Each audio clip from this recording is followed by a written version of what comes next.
बार फिर से स्वागत है दोस्तों हमारे खास कार्यक्रम सलाम हरियाणा में। सुनीता जी के साथ अब उनके पिताजी जौहरी सिंह जी भी हमारे साथ जुड़ चुके हैं, उनसे भी करेंगे कुछ बातचीत। जौहरी साहब, बहुत बहुत स्वागत है आपका।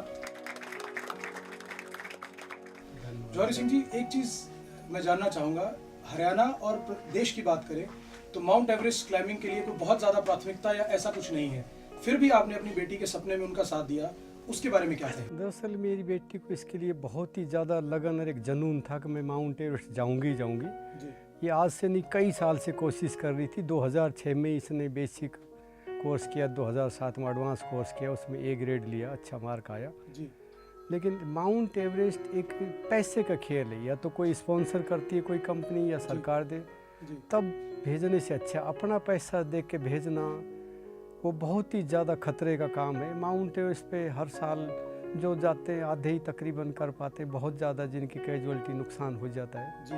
तो इसलिए मैं डरता था कोई पैसे का बंदोबस्त नहीं हो पाएगा, पैसा इतना खर्चा करना भी ठीक नहीं है। इसलिए मैं कोशिश करते रहे कि ये माउंट एवरेस्ट ना जाए, ना भेजूँ। मैंने आखिरी दम तक कोशिश किया, लेकिन ये बेटी के एक जुनून था, मान के ही नहीं देती। बोला जाऊँ तो जाऊँ, मैं माउंट एवरेस्ट ही जाऊँगी। शादी भी तभी कराऊँ जब मैं माउंट एवरेस्ट चली जाऊँ, नहीं तो मैं शादी भी नहीं कराऊँगी। तो इस हार के सामने मुझे नहीं चाहते हुए भी अपनी आत्मा कहती थी कि माउंट एवरेस्ट बहुत जोखिम। हम श्रीनगर वगैरह में रहते हैं जहाँ -5-7 डिग्री टेम्परेचर में ही हमारी उंगलियाँ कट जाती है, किसी का मुंह काले हो जाते हैं, बीमार हो जाते हैं, फेफड़े काम करने बंद हो जाते हैं बहुतों के। तो जहाँ -70 डिग्री टेम्परेचर है, भयानक तूफान चलते हैं और इतनी ज़्यादा 28,000 कुछ फीट हाइट है, वहाँ का नहीं चाहता कोई भी आप जल्दी से जोखिम डालना अपने बच्चे। इसमें जौहरी सिंह जी एक बात और है कि जिस क्षेत्र से संपर्क रखते हैं या बिलोंग करते हैं, परिवार के अलावा बहुत से लोगों ने भी आपको इसके लिए नकारात्मक टिप्पणियां की होंगी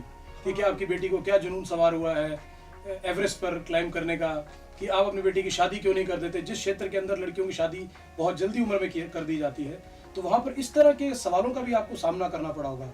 तो उनका किस तरह से आपने सामना किया और किस तरह से आप तैयार हुए अपनी बेटी को भेजने के लिए? इस तरह की जो आपने बात कही है वास्तव में हकीकत है। हमारा इलाका शादी ब्याह के मामले में, लड़कियों को पढ़ाने के मामले में काफ़ी पिछड़ा हुआ है जी। जल्दी सी बहुत कम होगा मेरे गांव की लड़की जो शायद कॉलेज कोई गई होगी। गांव का स्कूल में मैट्रिक या 10+2 तक अभी हो गया, तो 10+2 तक तो कुछ पढ़ा देते, वो भी बहुत कम। ज़्यादा पढ़ाना कोई भी नहीं चाहता। हर एक आदमी, कुछ हमारी रूढ़िवादी परंपरा है, कुछ आदमी शिक्षा की कमी जो ये सोचता है कि इसको पढ़ने में कुछ लगाएंगे, इतने के बदले में शादी में अगर 50,000 ज़्यादा खर्च कर देंगे तो ज़्यादा नाम होगा, ज़्यादा उतने के 50,000 की दहेज ज़्यादा दे देंगे। दूसरा लड़के की शादी कर देंगे तो एक चिंता मिट जाएगी। हर एक आदमी, लड़की जब 14-15 साल की हो जाती तो एक सोच उसकी गलत हो जाती, पता नहीं लड़की क्या कर देगी मेरा। आज सुनीता जी ने एक बात तो साबित कर दी, वो ना सिर्फ आपके लिए एक फख्र का विषय है बल्कि पूरे हरियाणा प्रदेश के लिए। जो उन्होंने करके दिखाया, बड़े बड़े लोग उसके बारे में सोच भी नहीं सकते। तो हम सलाम करते हैं सुनीता के इस जज्बे को, आपको और आपके परिवार को, जिन्होंने आपका सुनीता के इस मिशन में उसका साथ दिया।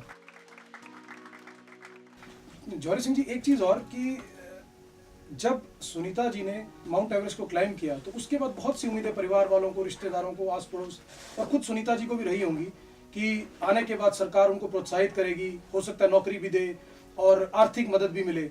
लेकिन क्या कुछ ऐसा हुआ कि सरकार की तरफ से आपको कुछ प्रोत्साहन या सहायता कुछ मिला हो? इस चीज़ के लिए ज़रूर दुख लगता है कि हमने सोचा था सरकार कुछ मदद करेगी, नौकरी देगी। ये लड़की फिजिकल के 8-7 कोर्स किए हुए हैं, रॉक क्लाइंबिंग किया, वाटर पोलो किया, स्केनिंग किया, माउंटेनिंग बेसिक किया, एडवांस किया, सभी में A ग्रेड लिया है। रॉक क्लाइंबिंग तो एक ऐसा कोर्स था जिसमें अकेली लड़की बेंगलोर में कर पाई, एक मेजर जनरल आर्मी का जिसको इनाम भी दिया। सब नहीं कर पाते, इतना भारी भरकम काम किया, यूनिवर्सिटी को टॉप किया पढ़ने लिखने में, तो उसको नौकरी सरकार दे ही देगी।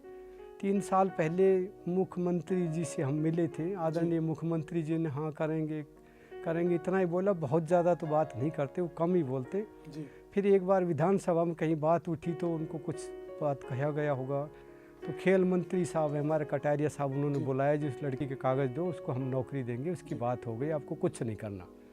मुख्यमंत्री ने बोला हम देंगे, लेकिन खेल मंत्री ने तो स्पष्ट बताया कि इसको हम नौकरी देंगे, आपको कुछ नहीं करने की ज़रूरत है। और ऐसे करते करते हमारे 3 साल बर्बाद कर दिया। नहीं तो इतनी पढ़, लेकिन आज 3 साल होने के बावजूद भी ना तो किसी तरह की कोई आर्थिक सहायता आपको सरकार से मिली है, ना ही किसी तरह की नौकरी के सिर्फ आश्वासन दिए गए, ना ही उसके बारे में सरकार ने किया है कुछ। पहले आश्वासन ही देते रहे, किया कुछ नहीं। अभी खेल मंत्री से मिले तो वो बोलता है कि सरकार ने पॉलिसी बना दिया है, माउंटेनिंग वालों को सिर्फ 5 लाख रुपए देंगे, वो आपको मिल गए होंगे। मैं हाँ अभी मिल गए 5 लाख, और कुछ नहीं देंगे। मैंने कहा भी था जी, पहले आप नौकरी लेने के लिए बात कहा था और अभी आप मना कर रहे हैं, तो ये तो बहुत बड़ा बेइंसाफ़ी हुआ, इससे तो हमें घाटा हुआ। तो खेल मंत्री साहब बस हंस दिया, कुछ नहीं बोला वो शायद। तो आज आपके पास जौहरी सिंह जी, सुनीता जी और आप इस मंच पर हैं सलाम हरियाणा के। आज आपके पास मौका है, आप सरकार से किसी से भी कोई बात रखना चाहें, इस मंच के माध्यम से आप अपनी बात जरूर रखें। तो मैं मंच के माध्यम से मैं ये रखना चाहता हूँ, सरकार को नौकरी देना चाहिए जी। अगर मैं कहता हूँ कि मुख्यमंत्री जी ये कहते और भी कई आदमी माउंट एवरेस्ट कर गए, तो जितने माउंट एवरेस्ट किए सबको एक साथ मिला लिया जाए, एक बोर्ड बना लिया जाए। वो जो जिसके काबिल होगा, कोई डीएसपी के लायक है तो डीएसपी दे दिया जाए, इंस्पेक्टर है तो इंस्पेक्टर के लायक दे दिया जाए, जो हौलदार सिपाही के लायक उसको हौलदार, जो किसी लायक ही नहीं है तो उसको पुलिस पे वार ना बनाया जाए, उसको कोई दूसरी नौकरी दे दे। लेकिन नौकरी उसको उसका जांच पड़ताल कर ली। मैं ये तो नहीं कहता कि सबको डीएसपी को ये माउंट एवरेस्ट कर गया वो डीएसपी के लायक नहीं है, उसकी सर। चलिए उम्मीद करते हैं जौहरी सिंह जी की जरूर सरकार तक आपकी बात पहुंचे और कुछ ना कुछ सुनीता जी के लिए और आपके परिवार के लिए आर्थिक सहायता भी हो, नौकरी के लिए हो, जो भी उनकी क्वालिफिकेशन के हिसाब से जो उनके संभवतः वो कर सके वो जरूर करें। एक चीज जौहरी सिंह जी और की, अपनी बेटी को दुनिया की सबसे ऊंची चोटी पर देखना एक पिता के लिए कितने गर्व की बात है। देखिए साहब, सब जितना कष्ट हुआ, जितना मुझे तकलीफ़ हुई, जितना पैसा इसके लिए 25 लाख रुपया मेरे एक रिश्तेदार हैं उनसे लिया, रामफूल जी जिन्होंने मेरे मदद किया, उसको वापस देने के लिए भी मुझे भार लगा रहता रहा।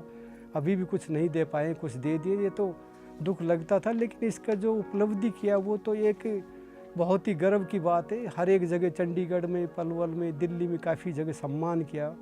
उस सम्मान में कहा गया कि इसने जो रिकॉर्ड किया, खासकर हमारी गुजर कम्युनिटी में, वो रिकॉर्ड तो टूटते रहते, असंभव तो नहीं है, लेकिन फिर भी रिकॉर्ड तोड़ना मुश्किल है। कोई इस रिकॉर्ड को तोड़ पाएगा? कोई एक लड़के को अपने को भेजते हुए पैसा दे के डरता है, तो मैंने तो अपनी लड़की को भेज करके पूरी गुजर जाति को गौरव दिलाया। पूरे को बहुत आदमी सम्मान करते हैं, बड़ा अच्छा बोलते। कुछ है जो रूढ़िवादी या जिसको इतनी समझ ही नहीं है, वो तो अभी भी कुछ भी कह देता, शादी नहीं किया, ये कर दिया, वो बैठा रखी। चलिए मुझे लगता है कि वो सुनीता जी ने अपने काम से साबित कर दिया कि उन्होंने ऐसा काम करके दिखा दिया जो बहुत से लोग सोचने के बावजूद भी नहीं कर सकते। और खास तौर पे इतने छोटे क्षेत्र से होने के बाद इतनी बड़ी सोच, इतना हौसला और जज्बा रखना, ये अपने आप में काबिल तारीफ है और हरियाणा न्यूज़ इस जज्बे को सलाम करता है। सुनीता जी, आप पर दोबारा आऊंगा और जानना चाहूंगा, जब आपने माउंट एवरेस्ट को फतेह किया था, आपने वहां पर एक संदेश दिया था, वो संदेश क्या था? जी, मैं 2 संदेश लेके गई थी। एक था स्टॉप चाइल्ड मैरिज। जब मैं उसको लेके गई थी तो जैसे मैंने आपको बताया, मेरा इंटरनेशनल टीम में सिलेक्शन हुआ था। तो एक यूके से थे हमारे जो बेस कैंप मैनेजर थे, उन्होंने पढ़ा और उन्होंने मेरा मजाक उड़ाया कि स्टॉप चाइल्ड मैरिज। तो फिर मुझे लगा कि इंडिया में सिर्फ 5 या 10% मैक्सिमम होगा चाइल्ड मैरिज, बाकी 90% इंडिया में ये बीमारी नहीं है। तो उस चीज़ के पीछे मैं वहाँ पे इंडिया को रिप्रेजेंट कर रही थी, तो मुझे लगा कि शायद गलत मैसेज ना चला जाए, इसलिए मैंने उसको बैनर को चेंज किया और उस पर लिखा स्टॉप अर्ली मैरिज। उन्होंने फिर मेरा मजाक उड़ाया कि देखो मैं 42 का हो गया, क्या मैं शादी कर सकता हूँ? तो मैंने उनको बोला हाँ जी आप कर सकते हैं। दूसरा मैं एक और बैनर लेके गई थी, उस पर लिखा था I am on top of the world because of my parents. तो इसमें मैंने अपने पेरेंट्स को डायरेक्ट वे में थैंक्स कर दिया है और साइड बाय साइड इसमें एक मैसेज भी मिला है कि मेरे पेरेंट्स अगर मेरा जन्म ना देते, मतलब मैं एक लड़की हूँ, आजकल आपको पता ही कितना कुछ हो रहा है, तो एक मैं लड़की हूँ, अगर मेरे को जन्म ना देते तो मैं वहाँ तक नहीं पहुँच पाती। अगर मेरे को एजुकेशन ना देते या इस काबिल ना बनाते कि मैं वहाँ पहुँच पाई हूँ, तो शायद ये चीज़ पॉसिबल नहीं होती। तो इससे मैसेज सीधा लड़कियों के लिए जाता है। बहुत खूब सुनीता जी, और हम काबिले तहे दिल से इस बात की तारीफ करेंगे कि आप अपने पेरेंट्स को और माता पिता को भी उतना ही इस बात का हकदार समझती हैं और समझती हैं कि उन्होंने आपके लिए सब कुछ किया तभी ये कर पाई। इस जज्बे को भी हम सलाम करते हैं। सुनीता जी, इसके अलावा माउंट एवरेस्ट के बाद अब 3 साल हो गए, आपको सरकार से भी कई बार आश्वासन मिले और कहीं कोई नौकरी का भी नहीं, तो आगे की अब अभी फ्यूचर आपके क्या प्लान है? अभी मैं कुरुक्षेत्र यूनिवर्सिटी से एमपीएड कर रही हूँ, अभी मैं फाइनल ईयर की स्टूडेंट हूँ। फिर एमपीएड के बाद देखिए आगे। अगर आपको एक बार फिर से मौका मिले माउंट एवरेस्ट पर जाने का, तो क्या आप दोबारा जाना चाहेंगी? अभी दोबारा जाना चाहेंगे? हाँ जी, मैं जब एवरेस्ट के लिए गई थी तो मुझे लगा कि इस बार अगर मैं अपने पैसे लगा देती हूँ तो शायद उसके बाद एक नेम फेम हो जाएगा, तो उसके बाद शायद मुझे स्पॉन्सरशिप में कोई प्रॉब्लम ना हो। वैसे भी रेवाड़ी गुड़गांव दिल्ली के पास है, तो मुझे लगा ये काफ़ी इंडस्ट्रियल एरिया है और यहाँ पे मुझे इजीली स्पॉन्सरशिप मिल सकती है। हालांकि वो चीज़ पॉसिबल नहीं हो पाई फिलहाल अब तक। तो अगर ये चीज़ हो जाती तो अभी ये 3 साल जो मेरे निकल गए, शायद इसमें मैं बहुत कुछ कर चुकी होती। सुनीता जी, हमारे साथ स्टूडियो के अंदर बहुत से दर्शक भी मौजूद हैं। आइए हम उनसे बातचीत करेंगे, वो भी आपसे कुछ सवाल करना चाहेंगे। आपने अपनी प्रेरणा कहाँ से ली? मुझे प्रेरणा अपनी दादी जी से मिली और बाकी रास्ता मुझे नेशनल ज्योग्राफी चैनल ने दिखाया। मैम नमस्कार, my name is Hariom and आपने अपने फादर को कैसे मनाया कि हाँ, जबकि इतने रिस्ट्रिक्शंस होते हैं उस फैमिली में, तो आपने क्या दिलासा दिलाया, क्या भरोसा दिलाया? हाँ जी, मैंने अपने पापा को मनाने के लिए बहुत कोशिश की। 11 साल लगे, जिसमें मेरी मम्मी ने और मेरी बहन ने बहुत साथ दिया और एक दिन वो मान गए। सुनीता जी, एक और सवाल, जब आपने वहाँ क्लाइंब किया, पूरी ये जर्नी रही आपकी, उसके अंदर कौन कौन से ऐसे यादगार क्षण रहे जो आपको लगता है कि आपके लिए सबसे बेहद आपके दिल के करीब रहे, और कौन से सबसे मुश्किल क्षण रहे वहाँ पर इस यात्रा के दौरान? एक बार हम लोग कैंप 2 पहुँचे थे और वहाँ पे उस दिन हमारा रेस्ट डे था, मतलब उस दिन हमें कोई क्लाइंबिंग नहीं करनी थी। तो हम लोग सुबह 9 बजे निकल के अपने टेंट से बाहर बैठे थे, किचन टेंट जो हमारा एक डाइनिंग टेंट था। तो मेरा दिल कर रहा था नमकीन खाने का, तो मैंने क्या करके सबको बोला कि यार नमकीन किसी के पास है? तो किसी एक ने कहा कि हाँ मेरे टेंट में है, जस्ट 5 या 10 स्टेप के कदम के डिस्टेंस पे था टेंट, और वो बाहर ही रखा हुआ था। लेकिन मैंने सुबह 9 बजे स्टार्ट किया था और शाम के 6 बज गए, और किसी की हिम्मत नहीं हुई कि वो वहाँ तक नमकीन का एक पैकेट उठा के ले आए, और पूरे दिन हम ऐसे ही बैठे रहे। तो ये एक यादगार था जो कि अच्छा था। और उसके बाद मैं जैसे जैसे मैं ऊपर जाती थी, मेरे को भूख लगती रहती थी। कैंप 4 पे भी जाके, जहाँ लोग कुछ खाते पीते नहीं, मैंने वहाँ पे भी कहा कि मेरे को तो मैगी चाहिए, मेरे को तो नमकीन चाहिए। एक और चीज़, जब मैं ऊपर टॉप पे पहुँच गई, तो अब जो चीज़ जो मैंने सपना देखा था, मैं वहाँ पहुँच गई, तो मैं एकदम खुशी के मारे पागल टाइप्स हो गई थी। जी जी बिल्कुल। तो जब मैं वहाँ, हाँ जी, तो वहाँ पे जब मैं इतनी खुश हुई कि मतलब उस चीज़ को मैं तो एक्सप्लेन तो कर नहीं सकती, बट जब मैं वापस आ रही थी तो मुझे ये था कि अब चाहे मैं मर भी जाऊँ तो कोई गम नहीं, बिकॉज एवरेस्टर तो मैं अब हो गई हूँ। तो जो समिट से लेके कैंप 4 तक, जनरली लोग कैंप 4 आके रुकते हैं या कैंप 3 आके रुकते हैं। मैं समिट से सीधा कैंप 2 आई एक ही दिन में, उसी दिन सेम डे मैं कैंप 2 आ गई थी। तो जब मैं आ रही तो मैं बहुत भाग भाग के आ रही थी, खुशी में बहुत तेज तेज आ रही थी। मुझे नहीं पता था कि सामने क्या होगा। और नीचे एक हिडन क्रेवास था। क्रेवास 2 टाइप के होते हैं, एक ओपन और एक हिडन। ओपन मतलब सामने आपको खाई दिख रही है, हिडन मतलब ऊपर से बर्फ होगी, नीचे खाई हो सकती है। तो मैं चल रही थी, एक कदम मेरा पीछे था और एक कदम सीधा हिडन क्रेवास के अंदर। तो उसमें मैं फंस गई और मुझे नहीं पता था कि ये क्रेवास कितना बड़ा है। तो मैंने जब दूसरे पीछे वाले पैर से पुश किया तो बाद में पता चला कि वो भी आधा क्रेवास के अंदर ही है। तो जितने मैंने माउंटेन में जितने कोर्सेज किए थे, जो टेक्निक और ट्रेनिंग मैंने ली थी, मैंने सब कुछ आजमा के देख ली और फिर बड़ी मुश्किल से मैं निकल पाई। उसके बाद जैसे मैं वहाँ से निकली, मेरे पैर का एक क्रैम्पॉन निकल के गिर गया, जबकि मैंने बहुत टाइट किया था। मेरे को आज भी बिलीव नहीं होता कि मेरा क्रैम्पॉन निकल के गिर गया, और जो कि मैं 65 की 70 डिग्री के वॉल पे थी। तो क्रैम्पॉन नीचे गिर गया, एक पैर से तो आप उतर नहीं सकते। तो मैंने बस आंखें बंद की और मैंने सोचा कि अब कूद जाती हूँ, बिकॉज मरने का तो मुझे अब डर नहीं था।